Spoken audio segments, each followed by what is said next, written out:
এশার নামাজ পড়ে ঘুমিয়ে গেল।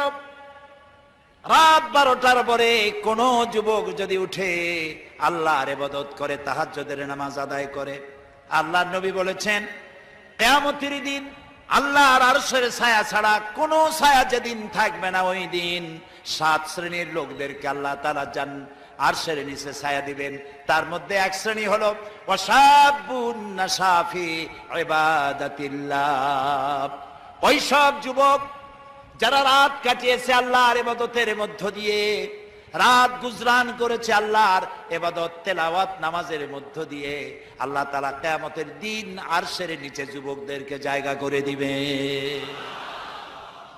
আজ এই পল্টন ময়দানে হাজার হাজার যুবকদের উদ্দেশ্যে বলি, যুবকেরা, তোমাদেরকে রাজনৈতিক দলের লোকেরা তোমাদেরকে লাঠিয়াল বাহিনী হিসেবে ব্যবহার করে।